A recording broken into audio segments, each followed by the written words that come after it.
Hi student, स्वागत है आपका मेरे YouTube चैनल पर। आज हम हाजिर हैं क्लास 10th के हिंदी यानी गोधूली भाग 2 के पहले चैप्टर को लेकर, जो हमारा पहला चैप्टर है श्रम विभाजन तथा जाति प्रथा।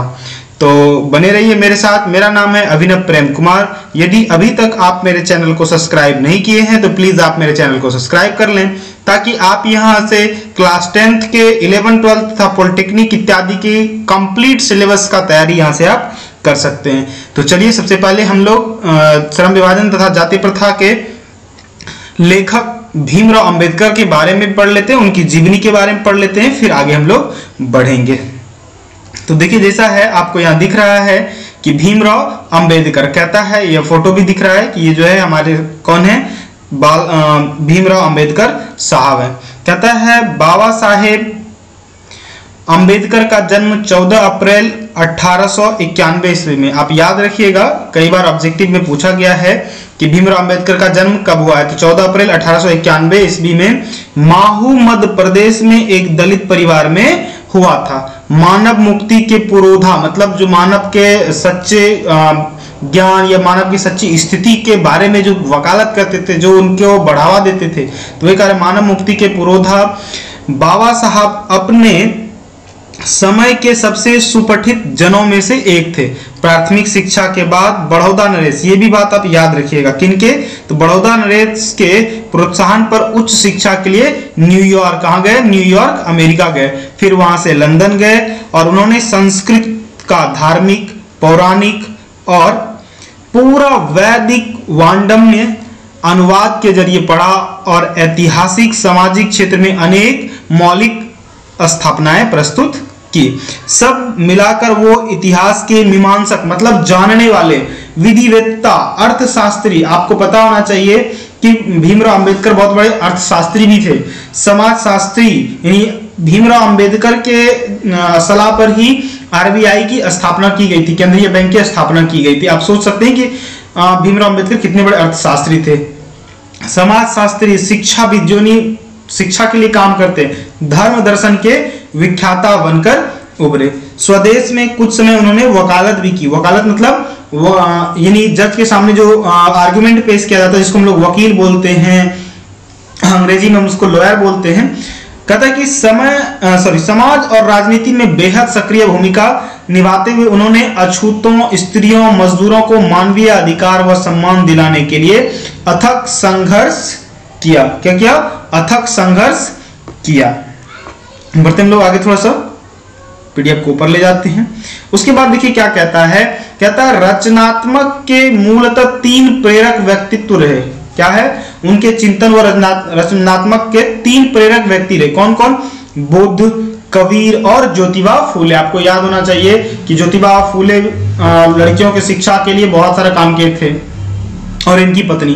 कहता भारत के संविधान निर्माण में उनकी महती भूमिका एक कनिष्ठ समर्पण के कारण ही, एक निष्ठ समर्पण के कारण ही आज उन्हें भारतीय संविधान का निर्माता कहकर श्रद्धांजलि अर्पित करते हैं। आप लोगों को इस तरह से क्वेश्चन नहीं पूछा जा सकता है कि भारतीय संविधान के निर्माता किसे कहा जाता है, तो आप याद रखिएगा क्या हो जाएगा आंसर हमारा, भीमराव अंबेडकर। फिर कहता है दिसंबर 1956 ईस्वी में दिल्ली में बाबा साहब का निधन हो गया। तो इनका निधन कब हो गया? 1956। और जन्म कब हुआ था? आप देख सकते हैं 14 अप्रैल 1891। आप इस बातों को याद रखिए। 2 जो है ये डायरेक्ट ऑब्जेक्टिव क्वेश्चन में पूछा जाता है।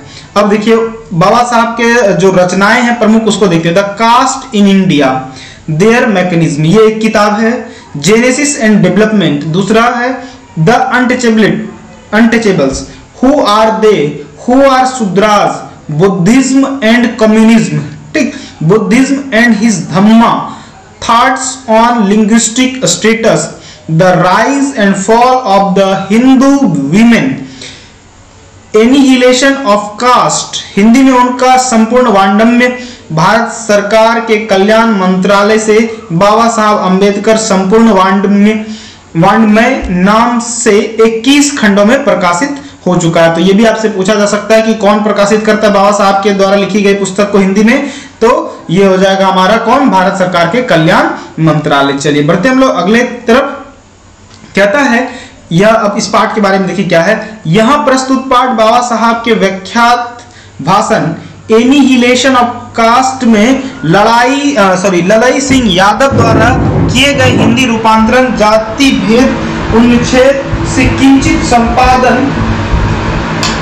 संपादन और क्या है देखिए यहां के साथ लिया गया है। यह भाषण जाति पाति तोड़क मंडल लाहौर के वार्षिक सम्मेलन 1936 में, कब 1936 के अध्यक्षीय भाषण के रूप में तैयार किया गया था, लेकिन क्रांतिकारी दृष्टिकोण से इसको जो है कि नहीं पढ़ा जा सका वहां, क्योंकि बहुत सारी घटनाएं घट सकती थी, इसलिए वहां नहीं पढ़ा जा सका। और बाद में बाबा साहब ने इसे स्वतंत्र पुस्तिका का रूप दे दिया, यानी उन्होंने एक पुस्तक छाप दी। चलिए बढ़ते हम लोग आगे की ओर।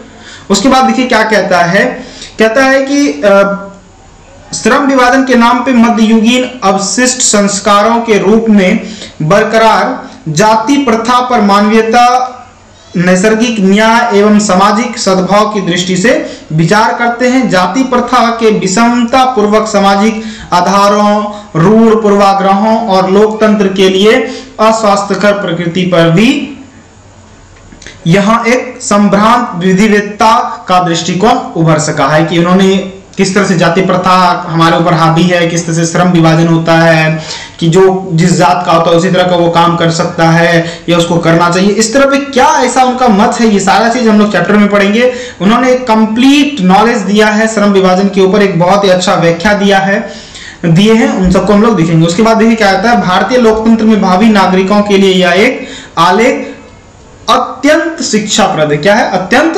शिक्षाप्रद है। तो ये थे भीमराव अंबेडकर के जीवनी के बारे में, उनके द्वारा लिखी गई पुस्तक के बारे में, और इस चैप्टर में यानी श्रम विभाजन और जाति प्रथा में क्या चीज कहा गया है उसके बारे में।